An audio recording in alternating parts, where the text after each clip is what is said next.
Buenas noches, estimados estudiantes. Vamos a iniciar la clase del día de hoy. El tema del día de hoy son niveles de organización de los seres vivos. Dentro de estos niveles de organización, pues vamos inicialmente a compartir una imagen en la que vamos a dar nuestras aportaciones.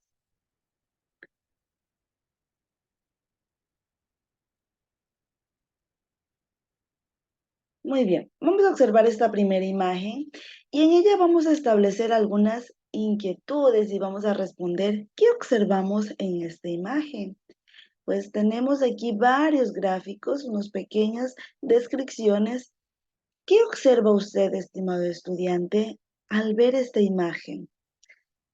¿A qué lo lleva a pensar? ¿A dónde nos dirige esta imagen? En todo lo que ya hemos venido previamente trabajando dentro de los seres vivos. Muy bien, espero sus respuestas en el chat. Vamos a continuar con nuestro tema.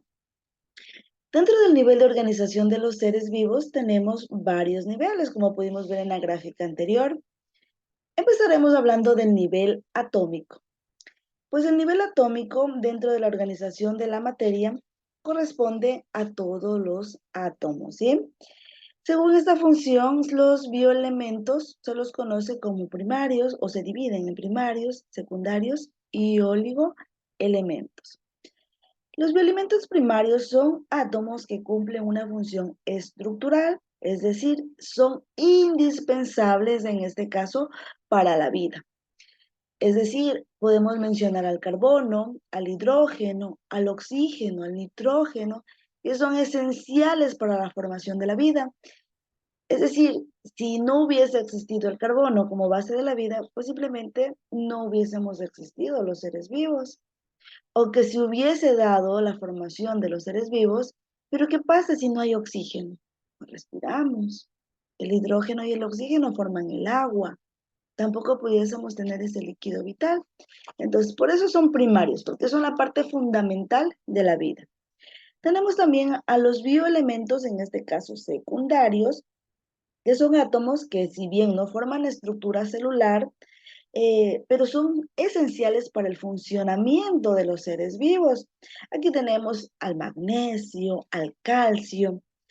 ¿Cómo podríamos formar nuestra materia ósea, nuestros huesitos, si no tendremos calcio? ¿Sí? Muy bien, entonces como vemos, pues son muy importantes estos para nuestras células. Los oligoelementos también por su parte, pues no son numerosos, no forman la parte estructural de los seres vivos, pero sí cumplen una función muy importante que es la función catalizadora. Ayudan a las catalizadores a aumentar sus reacciones, ¿sí? La velocidad de las reacciones químicas, por ejemplo, muy importante el zinc para realizar estas actividades. Este es el nivel atómico, ¿sí? Empezamos de lo micro, desde lo más pequeñito. Vamos a hablar ahora del nivel molecular. Pues el nivel molecular, las diferentes combinaciones, en este caso, de los átomos semejantes o diferentes entre sí, forman moléculas. Estas pueden organizarse en estructuras mucho más complejas, como por ejemplo en el caso de las proteínas, los aminoácidos, ¿sí? Vamos a hablar de un ejemplo cotidianísimo que nosotros lo vemos todos los días. El ejemplo de la formación del agua es una molécula formada por compuestos de hidrógeno, perdón, de átomos de hidrógeno y de oxígeno. En este caso, particularmente dos hidrógenos y un oxígeno que forman el agua, ¿sí? Vamos a hablar ahora también del nivel celular. Tampoco dejar sin mencionar pues a los niveles organulares. Por ejemplo, aquí tenemos que se refiere a la categoría que se agrupan los diferentes organelos que se encuentran en el citoplasma. Organelos pues propiamente de la célula. Un ejemplo de ello es el aparato de Golgi, que es una estructura encargada de almacenar proteínas y otros compuestos esenciales para la célula. Muy bien, hemos llegado a la formación del nivel celular, que es importantísimo. ¿Por qué? Porque la unidad estructural y funcional de todo ser vivo es la célula, ¿sí? Para ello, pues dividimos a los seres vivos en células procariotas, o también conocidas como unicelulares, y ejemplo de ellos son las bacterias, los paramecios, que son o tienen células unicelulares con reproducción asexual, entre otras características. Pero también tenemos organismos pluricelulares, como por ejemplo los seres humanos, un gatito, un perrito, una plantita, que son en este caso o están conformados por estructuras celulares. Lo importante es mencionar que todo ser vivo está compuesto fundamentalmente de células, que son la base estructural de todo ser vivo. Aquel individuo que no tiene célula no se considera un ser vivo. Por ejemplo, de ello un virus. Un virus no es un ser vivo. Muy bien, vamos a seguir. Vamos a hablar de otro nivel también muy importante y es el nivel pluricelular. Para hablar del nivel pluricelular, vamos a hablar primeramente de los tejidos, ¿sí? Bueno, partiendo de la célula que hablábamos anteriormente, la célula o el conjunto de varias células forman tejidos, ¿sí? Tejidos entonces son conjuntos de células muy parecidas que realizan funciones muy similares y que tienen pues el mismo origen. Vamos a poner ejemplos. Vamos a hablar del tejido hepático o el tejido del hígado. Muchas células hepáticas forman el tejido del hígado, ¿sí? Vamos a hablar ahora del órgano. Es el conjunto de tejidos que funcionan coordinadamente en el desempeño de una función concreta. En este caso vamos a hablar del órgano ya como en sí, como es el caso del hígado, ¿sí? El hígado pues es un órgano depurador. Ahora hablaremos que el conjunto de varios órganos forman sistemas. ¿Pero qué serán sistemas, no? Grupos de órganos que participan conjuntamente en la realización de una función vital. El sistema, en este caso, digestivo. Muy bien, vamos a hablar ahora del último nivel pluricelular que se lo considera como organismo pluricelular o también conocido como individuo. Es el ser vivo constituido por múltiples células organizadas, en este caso tejidos, órganos, sistemas que forman el nuevo individuo. Como ejemplo tenemos al ser humano, ¿no? Muy bien, vamos a pasar ahora a otro nivel importante, que es el nivel poblacional. En el nivel poblacional tenemos pues inicialmente a la población y a la comunidad. Bien, estoy leyendo sus preguntitas. Bueno, esto es em, lo que deberíamos interactuar con los estudiantes. Al momento estoy sola en clases, pero bueno, tenemos un chat y esperaría pues tener preguntas de los estudiantes y seguir contestándolas. Para hablar de la población, pues este es el nivel en el que se agrupan varios organismos que pertenecen a una misma especie y que comparten territorio y recursos. Una manada de delfines es un ejemplo de ello, un bosque de fresnos o un grupo de personas de una región determinada conforman una población. Pero bueno, como hemos venido observando, vamos de menor a mayor. Entonces, vamos a hablar de la comunidad, que es el nivel o el conjunto de poblaciones organizadas que coexisten y estas poblaciones de especies diferentes que establecen relaciones esenciales de supervivencia o para la supervivencia. Por ejemplo, una comunidad indígena convive en una población de personas que se alimentan de otros organismos como distintas especies de plantas, animales que se encuentran en su territorio. ¿Sí? Muy bien. Ahora hablaremos de otro nivel muy importante y con ello terminaremos, que es el nivel, en este caso, el nivel ecológico. El nivel ecológico se divide en tres ecosistemas. Vamos a hablar primero de los ecosistemas. En este caso es el nivel que se establece en las interacciones complejas entre los seres vivos de distintas especies y comunidades entre sí, así como el espacio físico que les rodea. Podemos tener dos tipos de ecosistemas. Un ecosistema terrestre, pues que es o que se forma, en este caso, en la parte terrestre y un ecosistema acuático, ¿sí?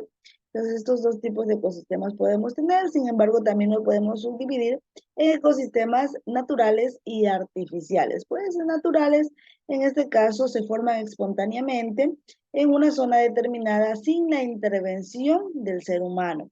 Ejemplo de ello tenemos un terrestre, pueden ser terrestres, acuáticos e híbridos. En el caso de las Islas Galápagos tenemos un ecosistema natural, ¿sí? Y los artificiales, que bueno, ya viene la intervención de la mano del hombre. Por ejemplo, puede ser un invernadero, un ecosistema, en este caso, artificial. Vamos a hablar ahora de otra parte muy importante, que es los biomas, ¿sí?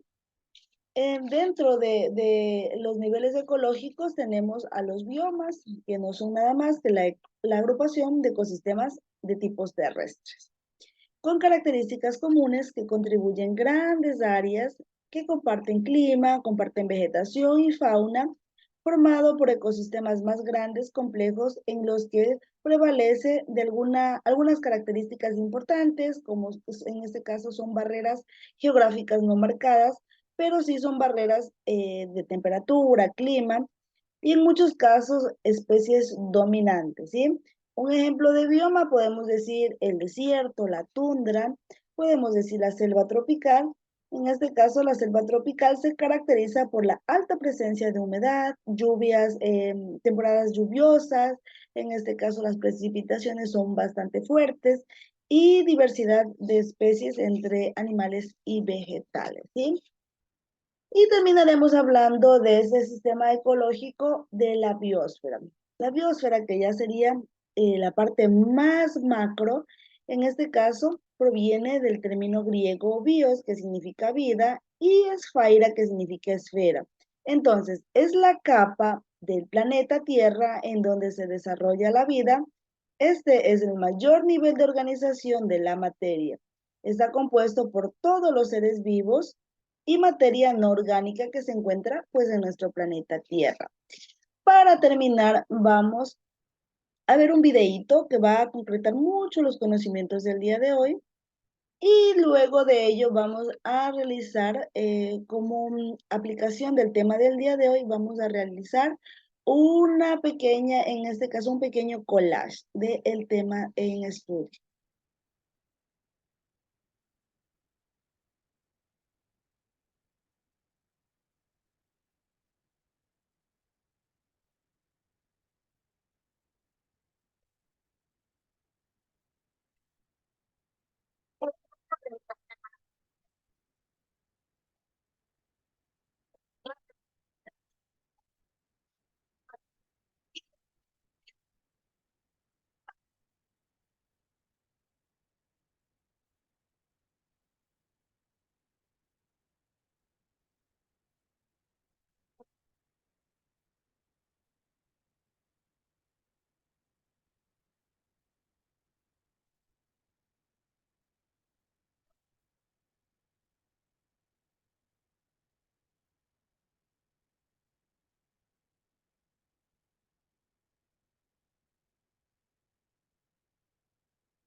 Muchas gracias por su atención.